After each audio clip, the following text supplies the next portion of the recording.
नमस्कार प्यारे विद्यार्थियों बच्चों, आज का जो सेशन है उसमें हम डिस्कस करेंगे बायो फर्टिलाइज़र और इसके बाद 2 क्लासेस और होगी जिसमें मैं प्रॉब्लमेटिक सॉइल और प्लांट न्यूट्रिएंट डिस्कस करूंगा। उसके बाद आपका सॉइल साइंस कंप्लीट हो जाएगा। हालांकि इसको कल ही कंप्लीट करना था, पर कल लेक्चर ज़्यादा बड़े बड़े होने की वजह से मैं पूरा टाइम नहीं दे पाया उसको, तो 4 की जगह आज 5वां दिन है। कोई दिक्कत नहीं, आज ख़त्म हो जाएगा। और आज मैं वाटर सेट और जो सॉइल वाटर कंजर्वेशन वाला जो सेकेंड यूनिट आपके सिलेबस 4th यूनिट है, चौथा जो चैप्टर है वो भी कंप्लीट कर दूंगा। ठीक है, ठीक, एक आध दिन आगे पीछे हो जाता है बच्चा, ठीक है, कोई दिक्कत नहीं। तो आज बायो फर्टिलाइज़र हम डिस्कस कर रहे हैं। बायो फर्टिलाइज़र को और क्या कहा जाता है? बायो इनोकुलेंट भी कहते हैं। क्या कहा जाता है? Bio inoculant. ठीक है, हिंदी में लिखोगे तो क्या बोलेंगे इसको? जैव उर्वरक। उर्वरक, इसको जीवित खाद भी कहते हैं। जीवित खाद भी कहते हैं, याद रखना। इसको क्या कहते हैं? जीवित खाद भी कहा जाता है। क्लियर है? क्या कहा जाता है? जीवित खाद भी कहा जाता है। देखो ये बनता कैसे है, हमें क्या करना है। देखो हम फर्टिलाइज़र यूज़ करते हैं, हमारी सॉइल वगैरह ख़राब होती है, प्रोडक्शन तो अच्छा मिलता है लेकिन सॉइल ख़राब होती है। ठीक है, तो बायो फर्टिलाइज़र क्या काम करता है? बायो फर्टिलाइज़र बनता है जो माइक्रो ऑर्गेनिज्म होते हैं, जो सूक्ष्म जीव होते हैं, उनसे तैयार किया जाता है ताकि हमारी जो सॉइल है वो भी बनी रहे और हम लंबे समय तक अच्छा उत्पादन ले सकें। ठीक है, तो भूमि की उर्वरा मतलब भूमि की जो उत्पादकता जो है वो, साथ में हमारा जो फसल की उत्पादन क्षमता है वो बढ़ाने के लिए हम सूक्ष्म जीवों का यूज़ करते हैं, उपयोग करते हैं, तब हम उसको बायो फर्टिलाइज़र बोल देते हैं। और ये जनरली किसके लिए? नाइट्रोजन और फास्फोरस के लिए यूज़ किया जाता है। कौन सा न्यूट्रिएंट सप्लाई करते हैं? नाइट्रोजन और फास्फोरस। क्लियर है? नाइट्रोजन और फास्फोरस जनरली इनसे हमें मिलता है और ये सॉइल और सीड के थ्रू जो है अप्लाई किया जाता है फील्ड के अंदर। इतनी बात आपको समझ में आ गई? तो मैं यहाँ पे बता देता हूँ इसको डेफिनेशन थोड़ा सा फ्लो चार्ट के फॉर्म में। तो यहाँ पर क्या लिखेंगे? ये है प्रिपरेशन कंटेनिंग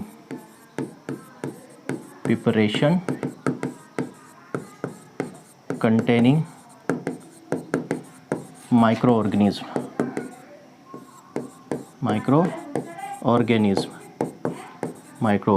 मतलब ये किससे तैयार किया जाता है? सूक्ष्म जीवों से तैयार किया जाता है। ठीक है, ठीक है, सूक्ष्म जीवों की मदद से तैयार किया जाता है। ठीक है, सूक्ष्म जीवों की मदद से तैयार किया जाता है। इससे होता क्या है? इससे जो माइक्रो ऑर्गेनिज्म है, ठीक है, जो माइक्रो ऑर्गेनिज्म है उनके नंबर्स बढ़ जाते हैं। ठीक है, increases number of micro organism. जो सॉइल के अंदर माइक्रो ऑर्गेनिज्म होते हैं, जो सूक्ष्म जीव की संख्या में वृद्धि होती है। इससे क्या होती है? जो सूक्ष्म जीव हैं, सूक्ष्म जीवों की संख्या इससे क्या हो जाती है? बढ़ जाती है। कहाँ पर? सॉइल के अंदर सूक्ष्म जीवों की संख्या बढ़ जाती है। अब ये सूक्ष्म जीवों की संख्या बढ़ेगी तो क्या होगा? क्या बढ़ेगी? माइक्रोबियल एक्टिविटीज़ बढ़ जाएगी। जो माइक्रोबियल एक्टिविटी है, माइक्रोबियल प्रोसेस है, वो बढ़ जाती हैं। ठीक है, माइक्रोबियल जो प्रोसेस है सॉइल के अंदर, क्योंकि ये माइक्रो ऑर्गेनिज्म से तैयार किया जा रहा है, इसको सीड के साथ या सॉइल के साथ हम कहाँ देते हैं? है ना, सीड के साथ देते हैं और सॉइल के साथ देते हैं, तो वो देते हैं अल्टीमेटली सॉइल में ही है। तो वहाँ पर इनकी माइक्रो ऑर्गेनिज्म की संख्या बढ़ेगी, बहुत तेज़ी से बढ़ती है। मतलब एक सप्ताह में ही ये क्या हो जाते हैं? बहुत जल्दी रैपिडली क्या करते हैं? इनकी वृद्धि होती है एक सप्ताह के अंदर ही। तो जिससे क्या होगा? सॉइल के अंदर माइक्रोबियल एक्टिविटीज़ है वो बढ़ जाएगी। ठीक है, जो माइक्रोबियल एक्टिविटीज़ बढ़ने से क्या होगा? माइक्रोबियल एक्टिविटीज़ बढ़ने से क्या होगा? ये यहाँ पर क्या होगा? न्यूट्रिएंट की अवेलेबिलिटी, न्यूट्रिएंट्स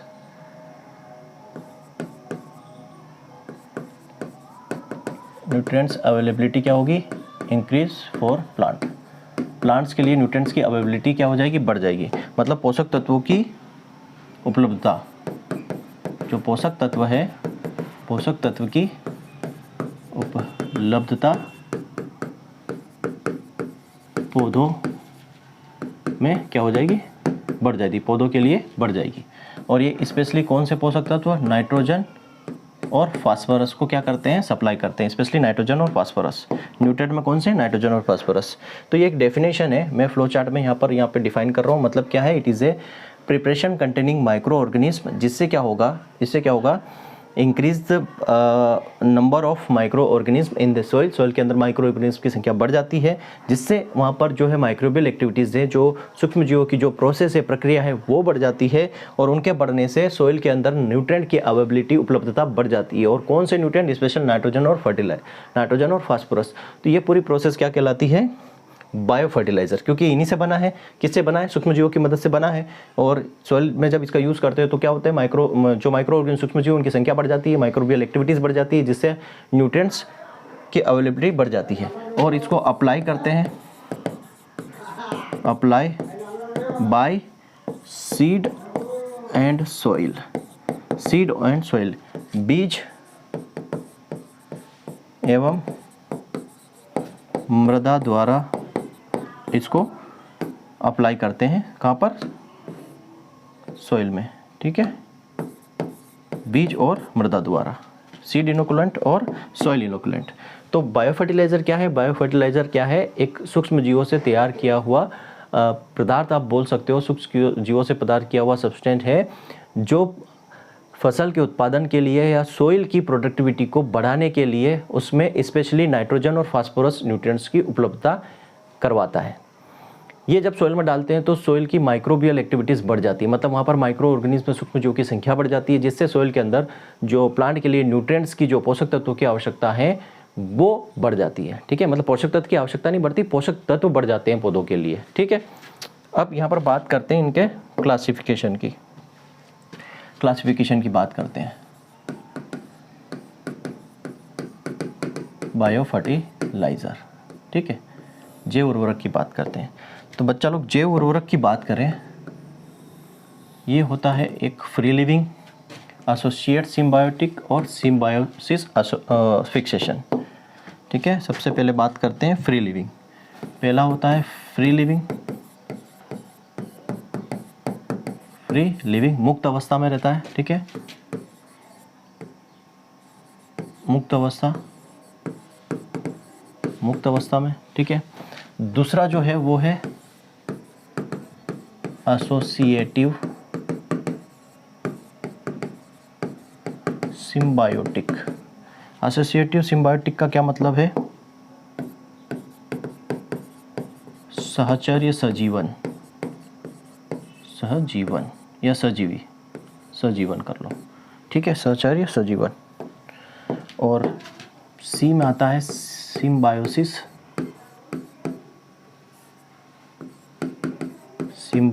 फिक्सेशन। ठीक है, सजीवी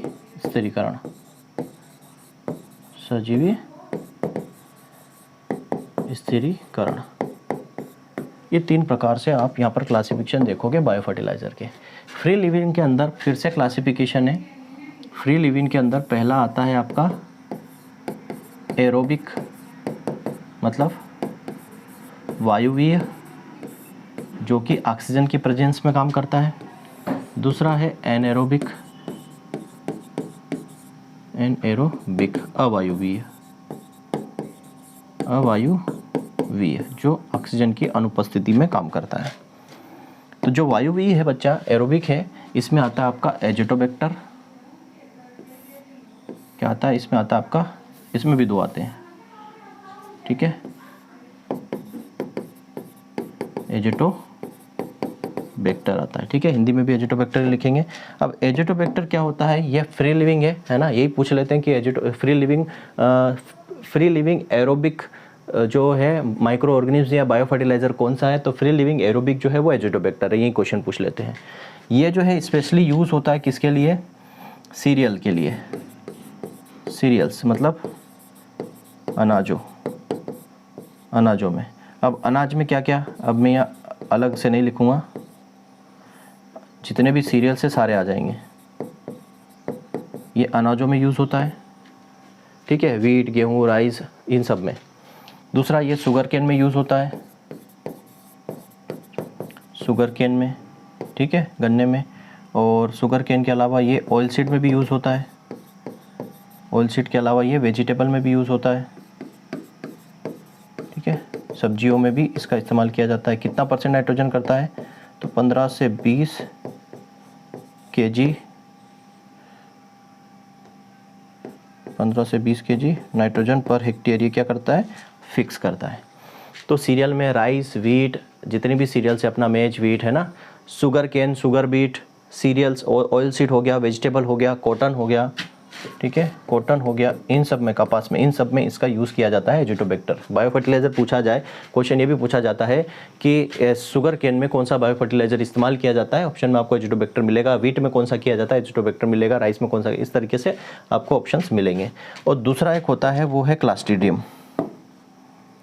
ठीक है, दूसरा जो एक होता है वो होता है क्या, क्लास्ट्रीडियम, वो एनएरोबिक है, ठीक है, एरोबिक में ये हो गया, एनएरोबिक में आता है क्लास्ट्रीडियम।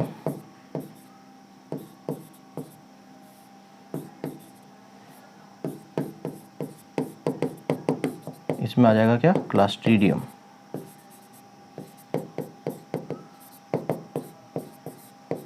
क्लास्ट्रीडियम जो आ जाए किसके अंदर, एनएरोबिक के अंदर, ठीक। चलिए अब एसोसिएट सिम्बायोसिस की बात करें तो इसमें आता है माइक्रो एरोबिक, माइक्रो एरोबिक सूक्ष्म वायुवीय, सूक्ष्म वायुवीय, ठीक है, सूक्ष्म वायुवीय। इसमें आता है कौन सा, एजोस्पाइरिलम, एजोस्पाइरिलम,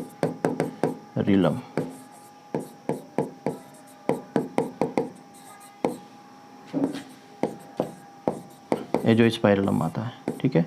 ये स्पेशली रूट एसोसिएट क्या होता है, रूट एसोसिएटिव सिम्बायोटिक है। ये रूट्स में जनरली काम करता है, जड़ में, ठीक है। ये कहाँ पर यूज़ होता है, तो ये यूज़ होता है सोरगम में, यही पूछा जाएगा, सोरगम ज्वार में, मेज मतलब मक्का में यूज़ होता है, और बाजरा, बाजरा में यूज़ होता है, और ओट, जई में यूज़ होता है। कितना % नाइट्रोजन फिक्सेशन करता है, तो ये 20 से 30 kg nitrogen per hectare fix करता है। कितना, 20 से 30 kg नाइट्रोजन पर हेक्टेयर ये उपलब्ध करवा देता है सॉइल के लिए। कहाँ से होता है, तो एटमॉस्फेरिक नाइट्रोजन को फिक्स करते हैं, ठीक है। तीसरा मैं बात करता हूँ सिम्बायोसिस फिक्सेशन, ठीक है, यहाँ पे लिख लेता हूँ सी वाला, सिम्बायोसिस फिक्सेशन मतलब क्या हो जाएगा, सहजीवी स्थिरीकरण, ठीक है, सहजीवी स्थिरीकरण इसके अंदर आ जाएगा। देखो ये भी क्या होते हैं, दो प्रकार के होते हैं।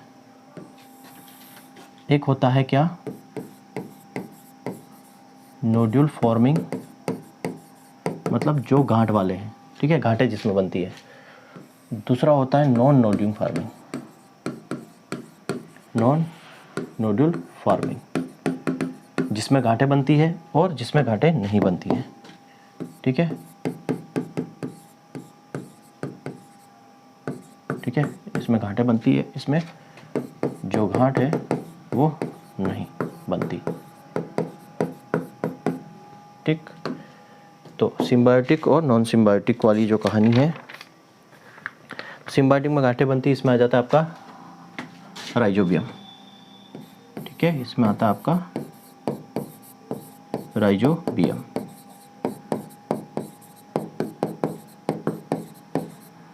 इसमें आता है आपका राइजोबियम। ये राइजोबियम क्या करता है, एटमॉस्फेरिक नाइट्रोजन को फिक्स करने का काम करता है वायुमंडल के, मतलब वायुमंडल की नाइट्रोजन का स्थिरीकरण करता है मृदा के अंदर, ठीक। ये क्या काम करता है, वायुमंडलीय नाइट्रोजन को मृदा में फिक्स करता है। कितना, तो लगभग 50 से 100 kg तक नाइट्रोजन पर हेक्टेयर ये सॉइल के अंदर फिक्स करता है। क्लियर है। अब इसके कुछ स्ट्रेंथ है, राइजोबियम के कुछ स्ट्रेंथ, मैं स्ट्रेंथ बता देता हूँ। जैसे कि बात करें लूसर्न, ठीक है, लूसर्न मतलब जो रिच का है, अल्फा अल्फा है, उसमें कौन सा यूज़ होता है, तो यहाँ पर बच्चा आर का मतलब तो हो गया राइजोबियम, और यहाँ पर आ जाता है मेलिलोटी, मेलिलोटी, ठीक है, मेलिलोटी, ठीक। इस मेलिलोटी हिंदी में याद रख लेना, मैं लिख देता हूँ, चलो, मेलिलोटी, ठीक है, राइजोबियम मेलिलोटी। फिर आता है आपका बरसीम,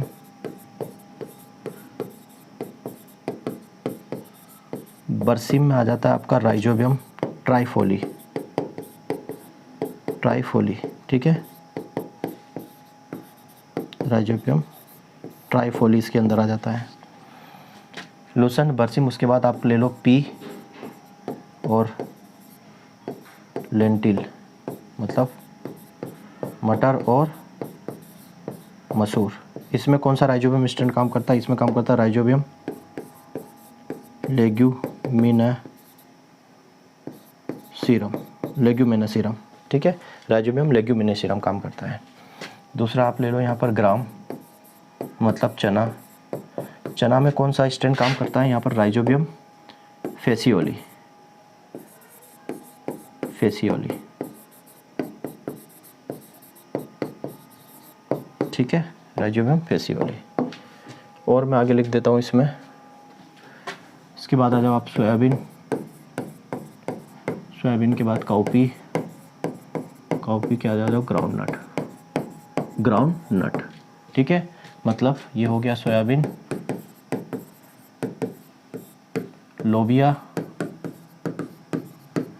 और मूंगफली। इसमें कौन सा स्ट्रैंड काम करता है? तो इसमें राइजोबियम जैपोनिकम,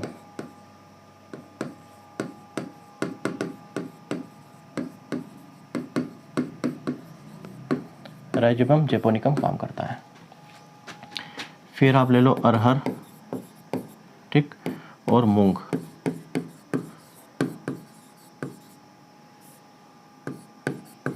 अरहर और मूंग में कौन सा स्ट्रैंड काम करता है? राइजोबियम फ्रेडी, ठीक है, राइजोबियम फ्रेडी काम करता है, राइजोबियम फ्रेडी यहाँ पर काम करता है। यहाँ से क्वेश्चन बनते हैं बच्चा, इनमें से कोई सा भी क्वेश्चन एग्जाम में पूछा जा सकता है। ये ध्यान रखना कि किस कौन सी क्रॉप के लिए राइजोबियम कल्चर इस्तेमाल किया जाता है। तो ये जो है नोड्यूल वाली है, जितने देखो ये सब क्या है? पल्सेस है। पल्सेस में क्या होती है? लेग्यूम होती है। ये वायुमंडल की नाइट्रोजन को मृदा के अंदर फिक्स करता है। कौन सी क्रॉपें आती है? पल्सेस, मतलब लेग्यूम क्रॉप आती है जिनकी जड़ों में क्या होता है? लेग हीमोग्लोबिन पाया जाता है। गुलाबी और लाल कलर की जो गांठें पाई जाती है वो एटमॉस्फेरिक नाइट्रोजन को फिक्स करने का काम करती है। तो ये उनके क्या है? स्ट्रैंड है, राइजोबियम मेलिलोटी, ट्राइफोली, लेग्यूमिनेशियरम, फेसियोली। यहीं से क्वेश्चन आपके बनते हैं, ठीक है। दूसरा जो यहाँ पर नॉन नोड्यूल फार्मिंग की बात करें तो नॉन नोड्यूल फार्मिंग, इसमें भी एक और है, राइजोबियम वाले में एक और है, ठीक है, मैं इसी की बात कर रहा हूँ यहाँ पर। इसमें एक और है सेकेंड, वो है एक्टिनोमाइसिटीज, एक्टिनोमाइसिटीज, एक्टिनोमाइसिटीज, ठीक है, बस नाम याद रखना। ये भी कौन सा है? नोड्यूल फार्मिंग है, ये भी नोड्यूल फार्मिंग है, ठीक। दूसरा अब हम बात करते हैं यहाँ पर नॉन लेड्यूम फार्मिंग में। इसमें आ जाता है आपका बीजीए, ठीक है, blue green algae, cyanobacteria, cyanobacteria, Anabaena, Nostoc, ये आ जाते हैं। मतलब नीली हरी शैवाल इसमें आता है, साइनो बैक्टीरिया इसके अंदर आता है, एनाबिना इसके अंदर आता है और नोस्टॉक इसके अंदर आता है, ठीक है, ये आते हैं। अब ये स्पेशली कहाँ यूज़ होता है? राइस में, चावल में। कितना % नाइट्रोजन ये फिक्स करता है? ये करता है 20 से लेके 30 kg नाइट्रोजन पर हेक्टेयर। इसमें घाटे नहीं हुई, नोडुल नहीं होती है, ठीक है। सबमर्ज कंडीशन में राइस में स्पेशली होता है 20 से 25 भी लिखा मिलेगा कहीं पे, 20 से 30, तो ये रेंज याद रखना, 20 से 30 kg per hectare nitrogen fix करता है। कितने %? लगभग 20 से 25% या 20 से 30% यील्ड यहाँ पर इंक्रीज हो जाती है। क्लियर है? 25 से 30%, मतलब इससे लगभग जो है 25 से 30%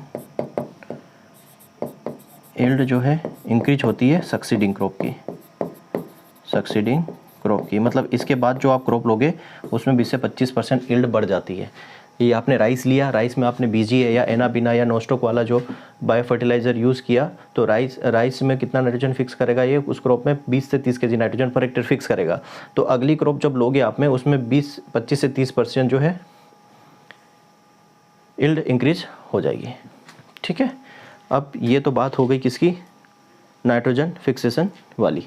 ठीक, ये जितना भी हमने देखा अभी, ये क्लासिफिकेशन जो भी था ये कौन सा था। देखो बायो फर्टिलाइज़र दो तरीके से क्लासीफाई होता है, मैं थोड़ा सा यहाँ बता देता हूँ आपको। जो बायो फर्टिलाइज़र है मैं यहाँ लिख देता हूँ, आप इसको ठीक से बना लेना। बायो फर्टिलाइज़र ये दो तरीके से क्लासीफाई होता है, एक होता है इसमें नाइट्रोजन फिक्सेशन, ठीक है, और एक होता है फास्फोरस फिक्सेशन। तो अभी हम जो पढ़ रहे हैं वो नाइट्रोजन फिक्सेशन वाला पढ़ा, मतलब ये जो है कौन सा है, नाइट्रोजन बायो फर्टिलाइज़र है। ये जितने भी ये कौन से है, ये नाइट्रोजन बायो फर्टिलाइज़र अभी हमने पढ़े, इसको मैं 1 देता हूँ, ये नाइट्रोजन फर्टिलाइज़र है। क्लियर, ये नाइट्रोजन फर्टिलाइज़र पूरा हमने डिस्कस किया। अब हम यहाँ पर बात करते हैं दूसरा, फास्फोरस फर्टिलाइज़र, बायो फर्टिलाइज़र। ठीक है, फास्फोरस बायो फर्टिलाइज़र की बात करते हैं। तो इसमें होता है क्या, इसमें भी दो कैटेगरी है। पहला है पीएसबी का मतलब, या मैं ऐसे लिख दूं, फास्फोरस सोलुबिलाइज़र। ठीक है, फास्फोरस में घुलनशील है ना, फास्फोरस सोलुबिलाइज़र। और ये हो जाएगा फास्फोरस मोबिलाइज़र, या इसी को बोलते हैं एब्जॉर्बर। इसी को क्या बोलते हैं, एब्जॉर्बर। ठीक है, इसके अंदर आता है बैक्टीरिया, फास्फोरस सोलुबलाइजिंग बैक्टीरिया मतलब जीवाणु आता है। ठीक, और आता है फंगस, फास्फोरस सोलुबलाइजिंग बैक्टीरिया और फास्फोरस सोलुबलाइजिंग कवक। तो बैक्टीरिया कौन कौन से आ जाते हैं इसमें, इसमें बैक्टीरिया आता है बच्चा बेसिलस और सुडोमोनास, ये बैक्टीरिया आता है। कौन सा, एक होता है बेसिलस और सुडोमोनास। ये दो बैक्टीरिया जो है फास्फोरस को घुलने में मदद करते हैं। देखो फास्फोरस जब हम देते हैं सोइल के अंदर तो फास्फोरस इमोबाइल होता है, अघुलनशील होता है। याद रखना, फास्फोरस क्या होता है, इमोबाइल होता है, अघुलनशील होता है। आप सोइल की दोगे, इसीलिए हम कभी भी फास्फोरस देते हैं सोइल के अंदर तो ये आपका सीड होता है, और सीड के नीचे यहाँ पर देते हैं इसको, फास्फोरस को सीड से हमेशा नीचे देते हैं, सीड से हमेशा नीचे रखते हैं। क्यों, क्योंकि ये अघुलनशील होता है, ये कभी भी घुलता नहीं है। तो जैसे ही मतलब प्लांट बड़ा होगा तो इसकी रूट क्या आएगी, इसके कांटेक्ट में आएगी और वो फास्फोरस को ले लेगी। क्लियर है, इसलिए इसको नीचे देते हैं ताकि वो रूट के कांटेक्ट में आ जाए। तो फास्फोरस घुलनशील नहीं होता है, तो उसके लिए कुछ बैक्टीरिया और फंगस यूज़ करते हैं ताकि वो फास्फोरस को घोल दे। इसीलिए लिखा फास्फोरस सोलुबलाइजर, मतलब फास्फोरस को घोलने वाले। तो बैक्टीरिया जो है बेसिलस सुडोमोनास, ये फास्फोरस को घोलते हैं सोइल के अंदर, और फंगस है जो घोलते हैं। फंगस के अंदर क्या आ जाएगा, एस्परजिलस और पेनिसिलिन। एस्परजिलस और पेनिसिलिन, ये दो फंगस है, एस्परजिलस और पेनिसिलिन। ठीक, ये क्या करते हैं, फास्फोरस को घोलने का काम करते हैं। फास्फोरस मोबिलाइजर में क्या आता है, यहाँ आता है वेम, वेस्कुलर, अर्बोस्कुलर, माइकोराइजा। ठीक है, वेस्कुलर, एबेस्कुलर, माइकोराइजा। माइकोराइजा क्या है, ये सिम्बायोसिस एसोसिएशन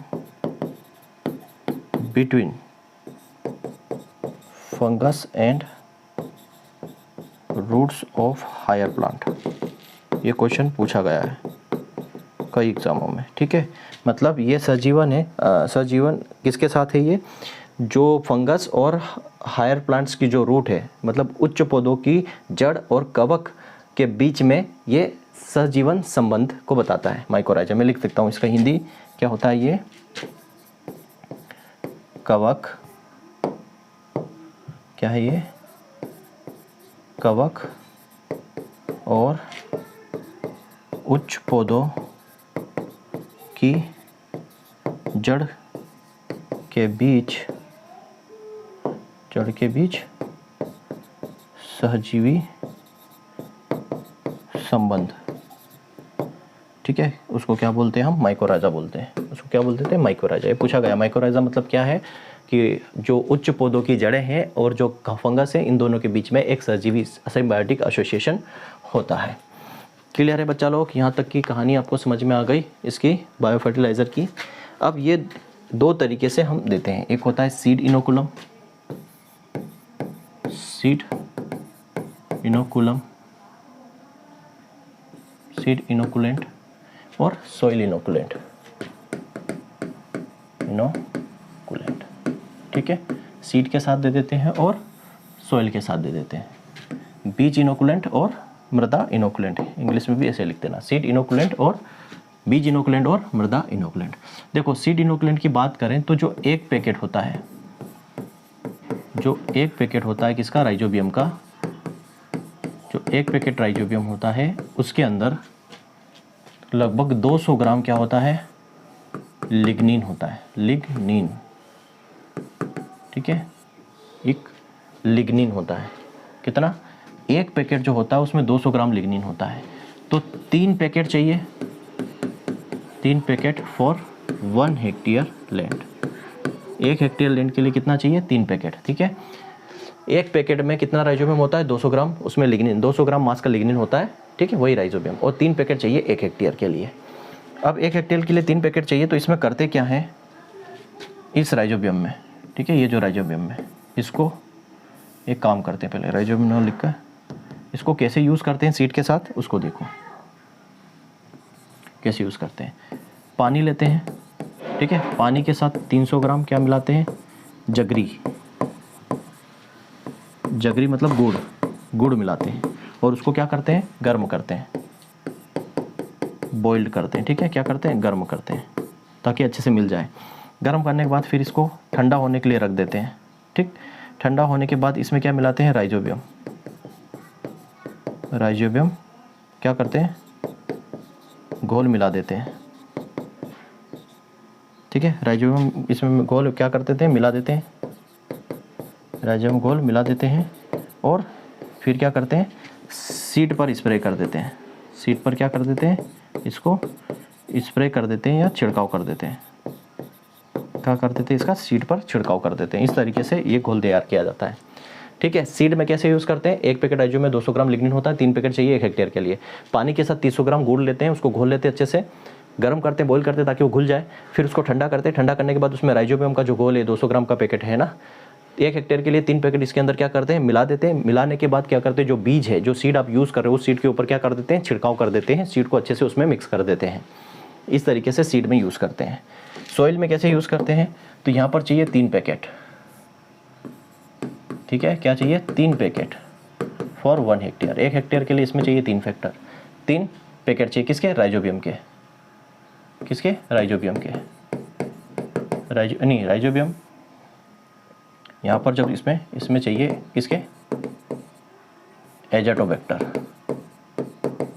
एजोटोबैक्टर हो गया, आपका पीएसबी हो गया, या एजोस्पाइरिलम, ठीक है। इनका जो है 3 पैकेट 1 हेक्टेयर के लिए सफिशिएंट होता है। इसको 25 kg FIM के साथ सॉइल में छिड़काव कर देते हैं, मृदा में बिखेर देते हैं, ठीक है। 25 kg FIM के साथ, मतलब गोबर की खाद, लगभग 25 किलो गोबर की खाद ले लो, 25 किलो गोबर की खाद ले लो, उसमें 3 पैकेट, मतलब आपको 1 हेक्टेयर में 25 केजी गोबर की खाद ली, 25 केजी गोबर की खाद ली, उसमें आपने ये 3 पैकेट मिला दिए, किसके, एजोटोबैक्टर पीएसबी और एजोस्पिलम के, मिला के आपने खेत में उसको बिखेर दिया। डायरेक्ट नहीं बिखेर सकते, उसमें आप या तो रेत मिलाओ या FIM मिलाओ, कंपोस्टिंग मिलाओ, उसके साथ आप यूज़ कर सकते हो सॉइल के अंदर। तो ये 2 तरीके, सीड के साथ आप यूज़ कर सकते हो बायो फर्टिलाइज़र को, और सॉइल के साथ आप यूज़ कर सकते हो इसको। तो बच्चा यहाँ पर हमारा बायो फर्टिलाइज़र कंप्लीट होता है। ठीक है, चलो अब मैं कुछ 1-2 चीज़ और इसमें बता देता हूँ कि नाइट्रोजन फिक्सेशन कैपेसिटी किसकी होती है। नाइट्रोजन जो फिक्सेशन कैपेसिटी, ठीक है, नाइट्रोजन स्थिरीकरण क्षमता, नाइट्रोजन स्थिरीकरण क्षमता। देखो नाइट्रोजन स्थिरीकरण क्षमता सबसे ज़्यादा होती है लेंटिल में, लेंटिल मतलब मसूर में। कितनी होती है ये? लगभग 130 केजी नाइट्रोजन पर हेक्टेयर ये करता है। सोयाबीन में होती है, सोयाबीन में कितनी होती है? सोयाबीन में होती है 105 केजी नाइट्रोजन पर हेक्टेयर। ये कैपेसिटी होती है पल्सेस क्रॉप में नाइट्रोजन को फिक्स करने की, सॉइल के अंदर एटमॉस्फेरिक नाइट्रोजन को। क्लियर है? अब ये आपका बायो फर्टिलाइज़र तो यहाँ पर कंप्लीट होता है। मैं कुछ और एक्स्ट्रा चीज़ें आपको इसी में करवाता हूँ जो फर्टिलाइज़र के अपने अंदर रह गई थी। टर्म आपने सुने होंगे, एक होता है मिनरलाइजेशन,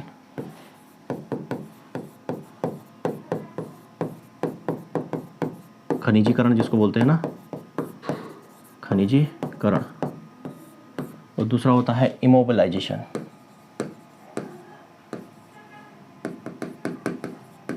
इमोबिलाइजेशन मतलब जिसमें क्या हो, मूवमेंट ना हो।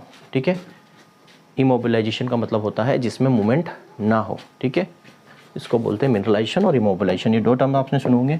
मिनरलाइजेशन क्या काम करता है? जो ऑर्गेनिक नाइट्रोजन है, जो ऑर्गेनिक नाइट्रोजन है उसको कन्वर्ट कर देता है किसमें? मिनरल फॉर्म में, मिनरल फॉर्म में। किसके द्वारा?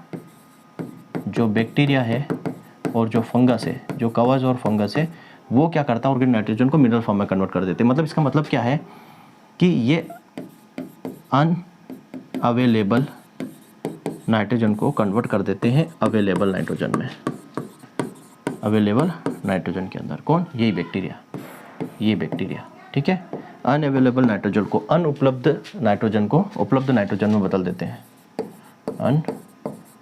अनुपलब्ध नाइट्रोजन को उपलब्ध नाइट्रोजन, उपलब्ध नाइट्रोजन में ये बदल देते हैं। कौन सा? मिनरलाइजेशन। इमोबिलाइजेशन क्या होता है? ये जस्ट उल्टा, रिवर्स ऑफ मिनरलाइजेशन, मिनरलाइजेशन का उल्टा। ठीक है, क्या होता है? ये खनिजीकरण का उल्टा, खनिजीकरण का क्या होता है? ये का उल्टा। मतलब ये अवेलेबल नाइट्रोजन को कन्वर्ट करता है अनअवेलेबल में, अनअवेलेबल नाइट्रोजन में। उपलब्ध नाइट्रोजन को अनुपलब्ध में कर देता है। मतलब ये क्या कर देता है? इमोबाइल कर देता है। इमोबाइल का मतलब क्या है? इमोबाइल फॉर्म में कन्वर्ट कर देता है। मतलब इसको चोक कर देता है, रोक देता है, वहाँ पे अब जो है नाइट्रोजन नहीं बनेगी। ये वाली कहानी है। ठीक है, ये। अब बात आती है इनके CN रेशियो की। इनका जो CN रेशियो कितना होता है? ग्रेटर देन 30 अनुपात अगर 1 है तो यहाँ पर क्या होगा? इमोबिलाइजेशन होगा, इमोबिलाइजेशन होगा। ठीक है, क्वेश्चन पूछा जाता है। और अगर CN रेशियो लेस देन 20 अनुपात 1 है तो मिनरलाइजेशन होगा, खनिजीकरण होगा, मिनरलाइजेशन होगा। क्लियर है? ये कहानी यहाँ पर समझ में आ गई होगी आपको। दूसरा बात करते हैं स्टेप ऑफ मिनरलाइजेशन।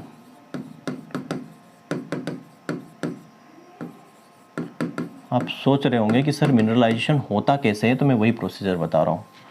ठीक है, कि ये मिनरलाइजेशन होता कैसे, कैसे ऑर्गेनिक नाइट्रोजन, कैसे जो अनअवेलेबल नाइट्रोजन है वो अवेलेबल नाइट्रोजन में कन्वर्ट होती है, ये पूरी प्रोसीजर मैं आपको बता रहा हूँ। चरण क्या है खनिजीकरण के?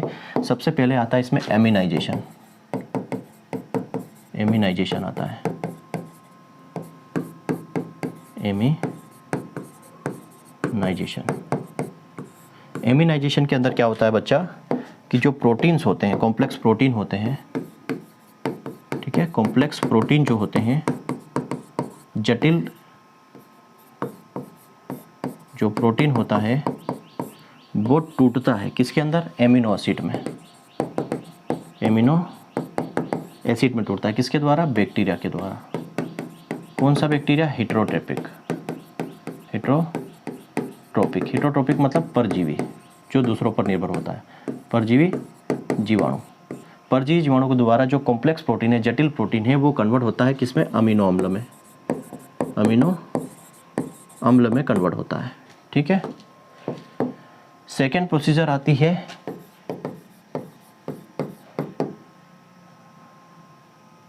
अमोनीकरण। ठीक है, अमोनाइजेशन। ठीक है, अमोनीकरण। ठीक है, अमोनीकरण का मतलब होता है कि यहाँ से अब अमोनिया बनेगा। कैसे बनेगा कि ये जो अब एमिनो एसिड है, ये जो एमिनो एसिड है ये कन्वर्ट होगा किसके अंदर, अमोनिया के अंदर, NH4+ में। ये भी किसकी वजह से, बैक्टीरिया की वजह से। ठीक है, बैक्टीरिया की वजह से, जीवाणु की वजह से कन्वर्ट हो जाएगा। इसको बोलते हैं, अमोनिया का बनना अमोनीकरण कहलाता है। और यहाँ पर एमिनो एसिड का बनना एमिनाइजेशन होता है। मतलब एमिनो एसिड भी बनते हैं और यहाँ पर एमाइंस भी बनते हैं, एमाइंस। तो इसलिए एमाइंस का बनना, एमिनो एसिड का बनना एमिनाइजेशन कहलाता है। और फिर एमिनो एसिड से अमोनिया का बनना अमोनीकरण कहलाता है। अब यहाँ पर क्या होता है, ये आपने जो फर्टिलाइजर दिया है, मतलब कॉम्प्लेक्स प्रोटीन है, ये प्लांट को अवेलेबल नहीं होगा, ये एमिनो एसिड में टूटेगा, फिर एमिनो एसिड अमोनिया में टूटेगा। और अमोनिया में फॉर्म में कौन लेता है, सिर्फ राइस लेता है। लेकिन हम दूसरी जो क्रॉप है वो अमोनिया को, जो नाइट्रोजन को किस फॉर्म में लेती है, नाइट्रेट फॉर्म में लेती है। तो हम क्या कर रहे हैं यहाँ पर, ये अनअवेलेबल फॉर्म है, इसको अवेलेबल फॉर्म में कन्वर्ट कर रहे हैं। ठीक है, ये अनअवेलेबल फॉर्म है, इसको अवेलेबल फॉर्म में ला रहे हैं। तो उसकी क्या प्रोसीजर है, पहले एमिनाइजेशन होता है ताकि एमिनो एसिड में टूटे, फिर अमोनीकरण होता है जिससे अमोनो एसिड से अमोनिया बने, अमोनिया राइस के लिए उपलब्ध है, फिर होता है नाइट्रिफिकेशन। फिर क्या होता है, नेक्स्ट प्रोसेस जो आती है वो आती है नाइट्रिफिकेशन। नत्रजनीकरण। ठीक है, नत्रजनीकरण। इसमें क्या होता है बच्चा, इसमें जो ये अमोनिया है NH4+, ये कन्वर्ट हो जाता है किसके अंदर, NO3- नाइट्रेट के अंदर। और ये क्या होता है, अवेलेबल होता है प्लांट्स के लिए, अवेलेबल फॉर्म होता है प्लांट्स के लिए। ठीक है, ये भी होता है लेकिन ये सिर्फ राइस में, ठीक है, जो सबमर्ज कंडीशन में, और ये अवेलेबल फॉर्म होता है किसमें, बाकी क्रॉप्स के लिए। तो कैसे जो है मिनरलाइजेशन के थ्रू अवेलेबल नाइट्रोजन को अवेलेबल नाइट्रोजन में कन्वर्ट कर रहे हैं। अब मैं इस प्रोसीजर को पूरा एक डायग्रामेटिक आपको बता देता हूँ। ठीक है, पहला होगा एमिनाइजेशन। मतलब यहाँ पर क्या होता है, जो प्रोटीन है, कॉम्प्लेक्स प्रोटीन है, ये टूटेगा किसके अंदर, एमिनो एसिड के अंदर। ठीक है, किसकी वजह से, बैक्टीरिया की वजह से, बैक्टीरिया की वजह से। यहाँ क्या होगा, एमिनाइजेशन। यहाँ कौन सी प्रोसेस हो रही है, एमिनाइजेशन की प्रोसेस हो रही है। ठीक है, हिंदी में वहाँ सब लिखा हुआ है। फिर यहाँ पर इस अमोनिक एसिड से क्या बन रहा है, ठीक है, इस अमोनिक एसिड से क्या बन रहा है, अमोनिया, NH4 बन रहा है। क्या बन रहा है, NH4+, इसको बोलेंगे अमोनिया। क्या बन रहा है, अमोनिया। यहाँ पर भी क्या काम कर रहा है, बैक्टीरिया। ठीक है, और कौन सी प्रोसेस हो रही है, एमोनाइजेशन, अमोनीकरण। ठीक है, अब इस अमोनिया से बनेगा क्या, अब इस अमोनिया से बनेगा NO2-। NO2- को क्या बोलते हैं, इसको बोलते हैं नाइट्रेट। ठीक है, क्या बोलते हैं, नाइट्राइट। ठीक है, नाइट्रेट बोलते हैं, नाइट्राइट क्या बोलेंगे इसको, नाइट्राइट। ठीक है, यहाँ पे कौन सा बैक्टीरिया काम करता है, नाइट्रोसोमोनास। ये पूछा जाता है, कौन सा, नाइट्रोसोमोनास बैक्टीरिया यहाँ पर काम करता है। क्लियर है। फिर इस NO से बनेगा NO3-, जिसको हम बोलते हैं नाइट्रेट। क्या बोलते हैं, नाइट्रेट। और ये प्लांट्स के लिए अवेलेबल होता है। ठीक है, इसको बनने में कौन सा बैक्टीरिया काम करता है, यहाँ पर बैक्टीरिया काम करता है नाइट्रोबैक्टर।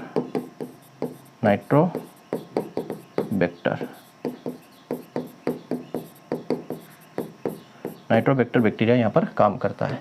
तो ये पूरी प्रोसीजर है। ठीक है, मिनरलाइजेशन की। प्रोटीन, कॉम्प्लेक्स प्रोटीन से अमीनो एसिड, अमीनो एसिड से अमोनिया, अमोनिया से बनेगा NO2, NO2 से बनेगा नाइट्रेट। ये मोस्ट इंपॉर्टेंट है, ये पूछा जाता है कि अमोनिया से नाइट्रेट बनने में कौन सा बैक्टीरिया काम करता है और नाइट्रेट से नाइट्रेट बनने में कौन सा बैक्टीरिया काम करता है। और इसकी रिवर्स प्रोसेस, इसकी रिवर्स प्रोसेस, मान लो ये यहाँ से वापस क्या बनता है NO2, ठीक है, वापस क्या बनेगा NO2 मतलब नाइट्राइट बनेगा, नाइट्राइट बनेगा। ये जो प्रोसीजर ये क्या कहलाती है, यहाँ से यहाँ तक की प्रोसीजर नाइट्रिफिकेशन, नत्रजनीकरण, ये जो प्रोसेस यहाँ से यहाँ तक की। अब यहाँ से NO3 से वापस NO2 बना तो यहाँ पर क्या हो रहा है, डीनाइट्रिफिकेशन, विनाइट्रीकरण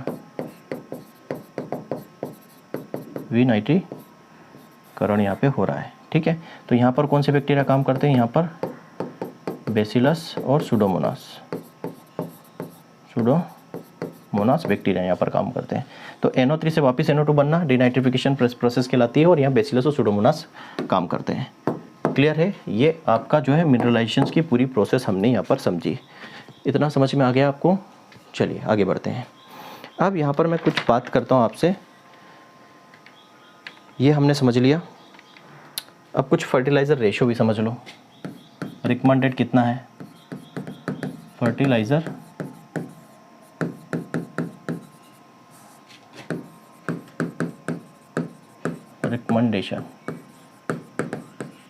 रिकमेंडेशन, अनुशंसा कितनी दी गई है, ठीक है, उर्वरक अनुशंसा बोल सकते हैं, उर्वरक अनुशंसा। देखो सीरियल के लिए कितना उर्वरक देना चाहिए अनाज में तो 421 रेशियो में देना चाहिए।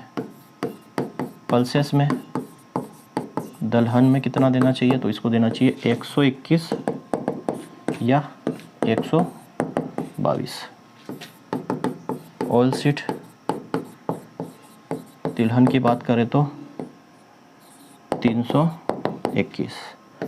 और फोडर और फाइबर के लिए, चारा और रेशा के लिए कितना होना चाहिए, 314, ठीक है, 214 सॉरी, कितना देना चाहिए, 214। क्लियर है, ये फर्टिलाइज़र रिकमेंडेशन है, इतना देना चाहिए हमें क्रॉप के लिए, ठीक। और हम बात करते हैं यहाँ पर ऑर्डर ऑफ हाइड्रोस्कोपिक नेचर। जो चीज़ बच गई थी वो सारा करवा रहा हूँ मैं फर्टिलाइज़र में। Order of hygroscopic nature of fertiliser, ठीक है, किस ऑर्डर में, डिसेंडिंग ऑर्डर में, उल्टे क्रम में, ठीक है। क्या लिखा है यहाँ पर,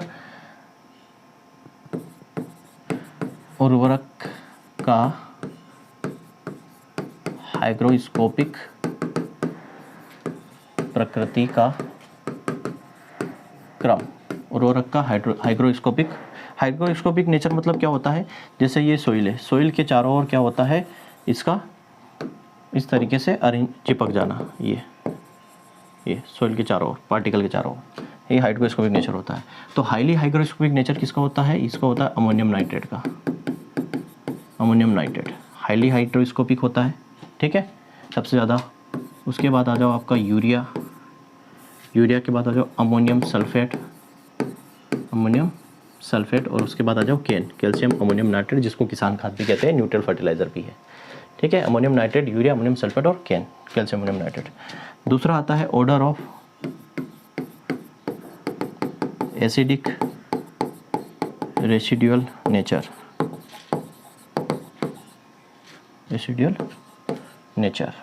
ये भी डिसेंडिंग ऑर्डर में। एसिडिक रेसिडुअल नेचर मतलब अम्लीता के बारे में बात कर रहे हैं, ठीक है, अम्लीय प्रकृति, अवशिष्ट, इसको क्या बोलेंगे, अम्लीय अवशिष्ट प्रकृति, ठीक है, का क्रम, किसका,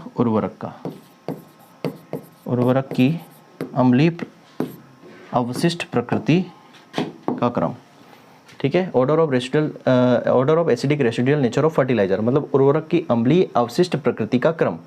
तो ये अवली प्रकृति का जो एसिडिक नेचर का जो क्रम है ये जस्ट अपोजिट हो जाएगा किसका, आपका ऊपर वाले का। तो इसमें देखो इसमें क्या आता है, इसको यहाँ लिख देता हूँ मैं, इसमें आता है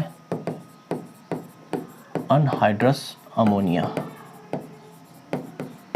अनहाइड्रस अमोनिया, ठीक है। इसमें जो एसिड इक्विवेलेंट होता है इसको हम लिखते हैं मिली इक्विवेलेंट पर 100 ग्राम में, कितनी होती है इसकी 148। फिर आता है आपका अमोनियम क्लोराइड, अमोनियम क्लोराइड की होती है 128, घटते क्रम में लिख रहे हैं। फिर आ जाएगा आपका अमोनियम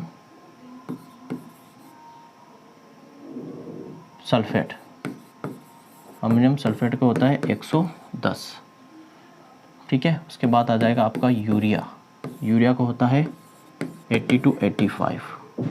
फिर डीएपी आ जाओ, डीएपी का होता है 77, और डीएपी के बाद लास्ट कौन सा, ammonium nitrate, ammonium nitrate, ammonium nitrate का आ जाओगा आप 60। ये होता है इसका एसिडिक रेसिडुअल नेचर घटते क्रम में, ठीक है। 148 सबसे ज़्यादा किसका, अनहाइड्रस अमोनिया, उसके पास क्लोराइड, सल्फेट, यूरिया, डीएपी और नाइट्रेट। बेसिक रेसिडुअल नेचर की बात कर लेते हैं। बेसिक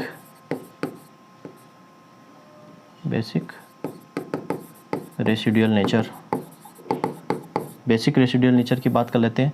तो इसका भी क्रम सबसे पहला आता है कैल्शियम साइनामाइड, ठीक है। कैल्शियम साइनामाइड कितना होता है 63, ठीक है। फिर आता है सोडियम नाइट्रेट 29, फिर होता है पोटेशियम नाइट्रेट 26, और फिर आता है कैल्शियम नाइट्रेट,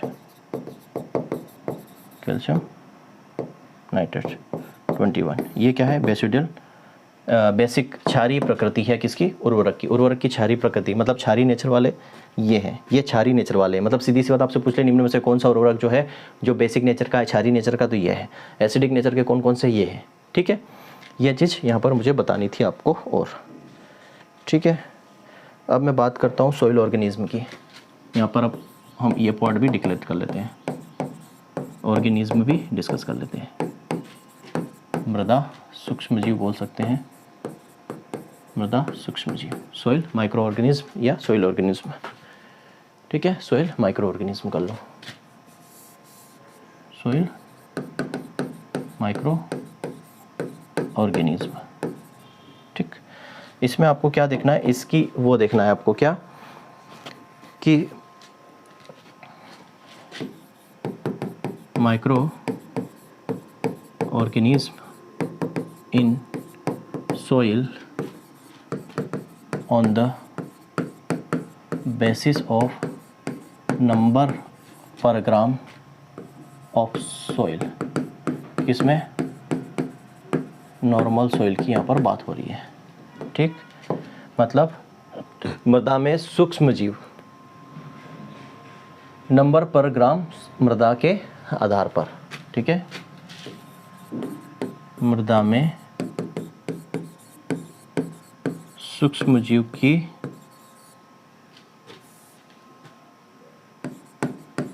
संख्या प्रति ग्राम मृदा के आधार पर, ठीक है।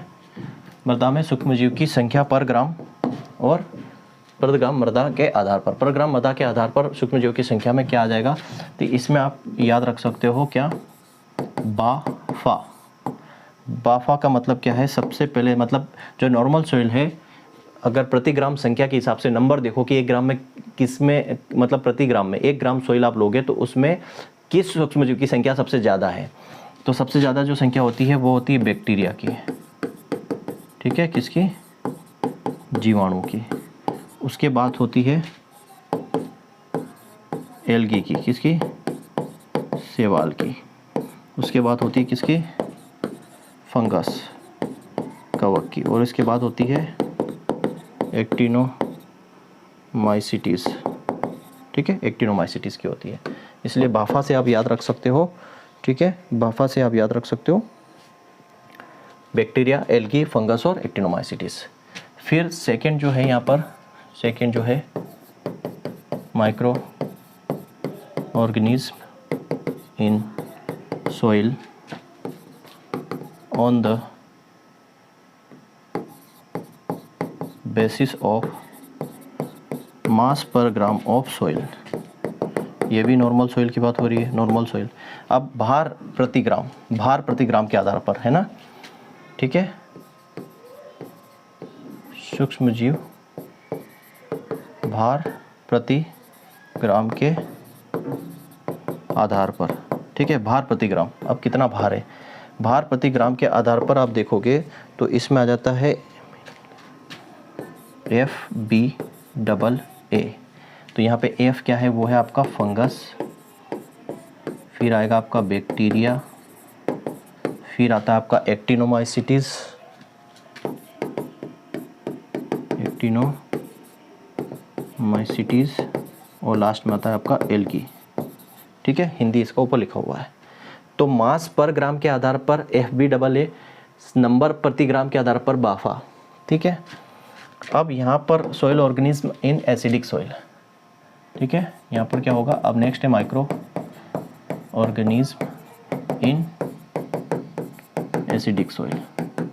एसिडिक सॉइल में कितना है, और micro organism in basic soil.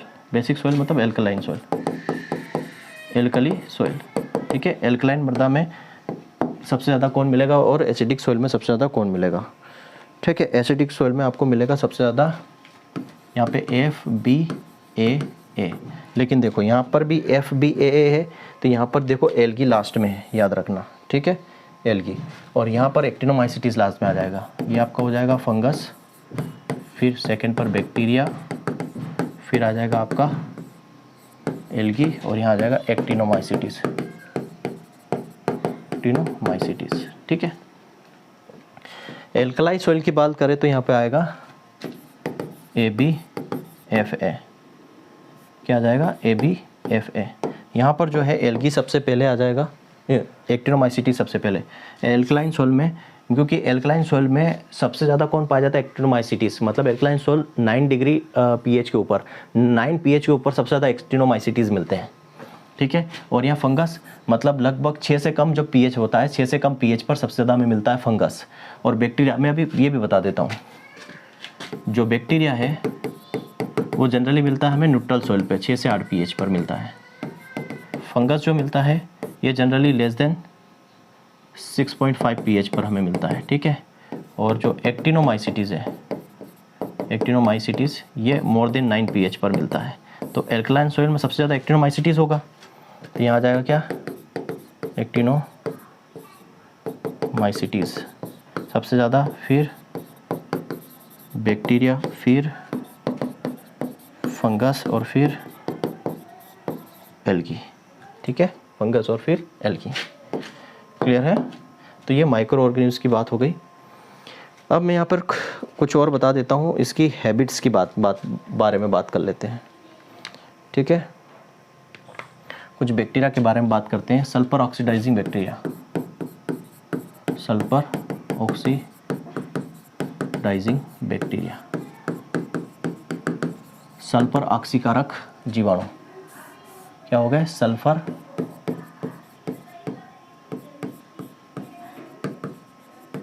ऑक्सीकारक जीवाणु। सल्फर ऑक्सीकारक जीवाणु कौन से हैं, Thiobacillus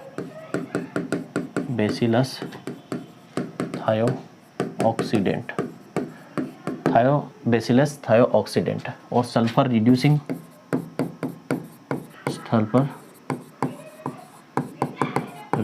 bacteria, sulphur reducing bacteria जो है वो है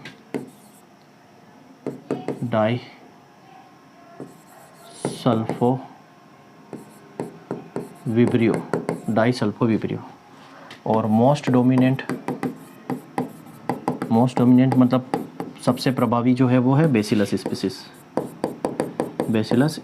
ये सबसे प्रभावी है, ठीक है, बैसिलस भी सबसे प्रभावी है। दूसरा मैं बात करता हूँ माइक्रो ऑर्गेनिज्म हैबिटेशन। हैबिटेशन मतलब ये किस कंडीशन में रह सकते हैं, ठीक है, आवास की कंडीशन की बात करते हैं। तो इसमें 3 कैटेगरी है। पहले है साइक्रोफिलिक, दूसरा होता है मीज़ोफिलिक,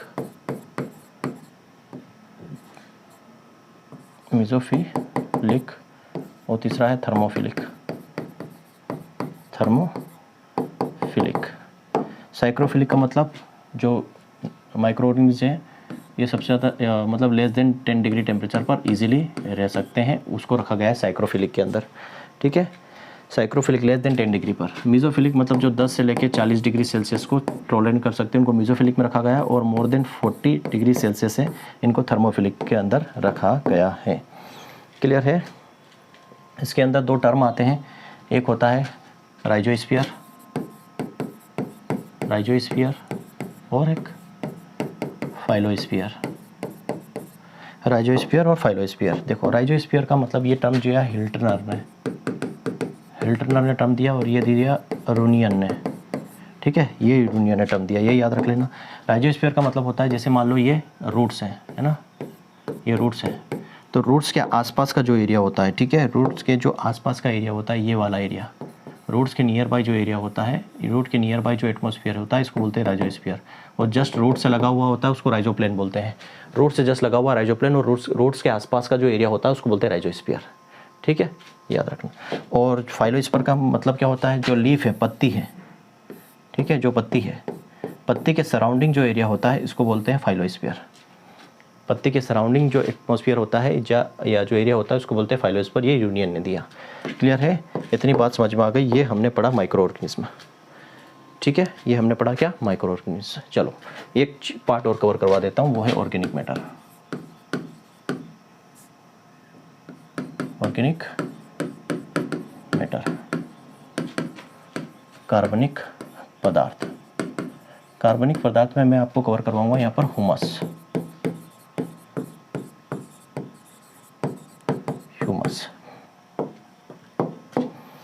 ठीक है। ह्यूमस के अंदर हमें क्या करना, ह्यूमस जो होता है ये ऑर्गेनिक मैटर होता है, ठीक है, ये एक ऑर्गेनिक मैटर होता है, डार्क कलर का होता है, एमोर्फोस होता है।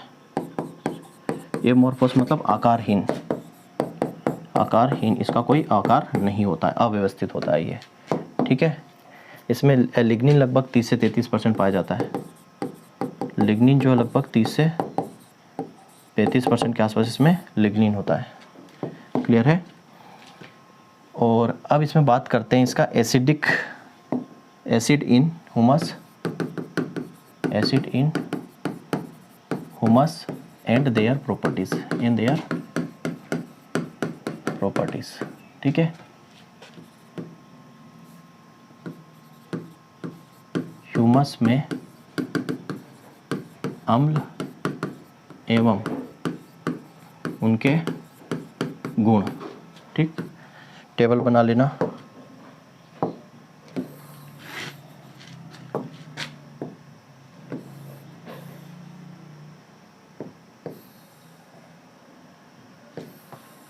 चलिए ठीक है,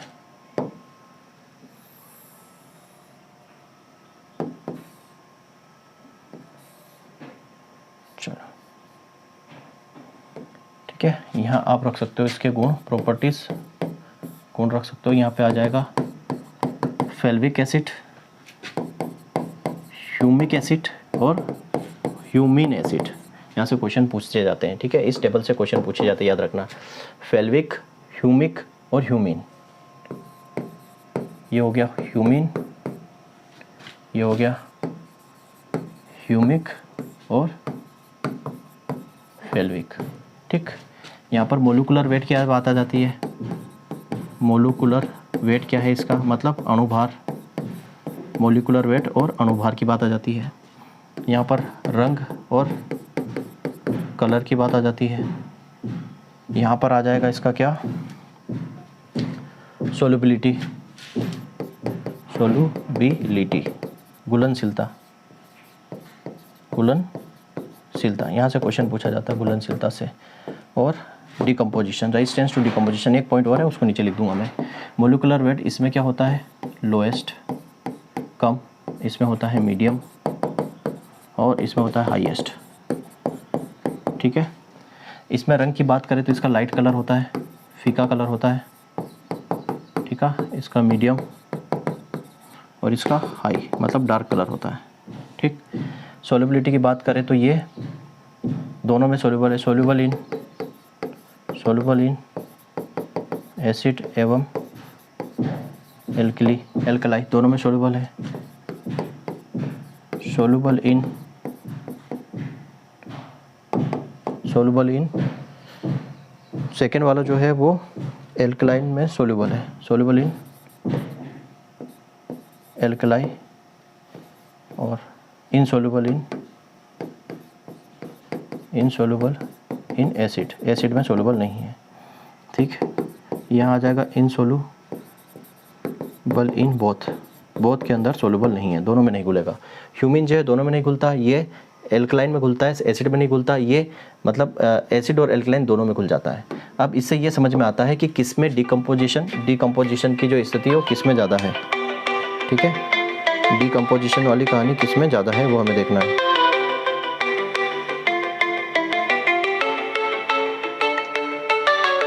एक मिनट बच्चा, चलो, तो यहाँ पर डिकम्पोजिशन की बात आती है, रेजिस्टेंस टू डिकम्पोजिशन, एक पॉइंट और है मैं यहाँ लिख देता हूँ, रेजिस्टेंट टू डिकम्पोजिशन, अपघटन के प्रति प्रतिरोध।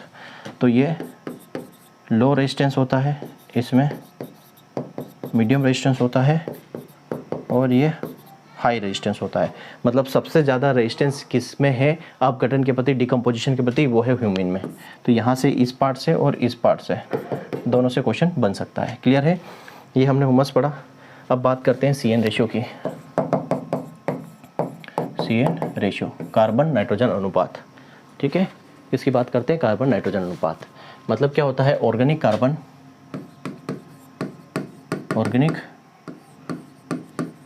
कार्बन और टोटल नाइट्रोजन के अनुपात को क्या कह देते हैं, CN रेशियो। ठीक है, CN रेशियो कह देते हैं। तो जो अरेबल सॉइल है, अरेबल सॉइल, इसमें कितना होता है, 10:1 एवरेज। ठीक है, ह्यूमस का कितना होता है, ह्यूमस का होता है 10:1 से लेकर 12:1 तक होता है। साडस्ट का कितना होता है, साडस्ट का होता है 400:1। ठीक है, FIM का कितना होता है, 20:1 से लेके 30:1। और हो गया माइक्रो ऑर्गेनिज्म का, कितना होता है, माइक्रो ऑर्गेनिज्म का होता है 4:1 से लेकर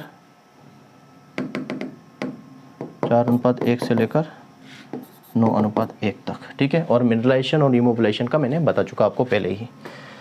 ठीक है, इतनी कहानी आपकी हो गई। एक होता है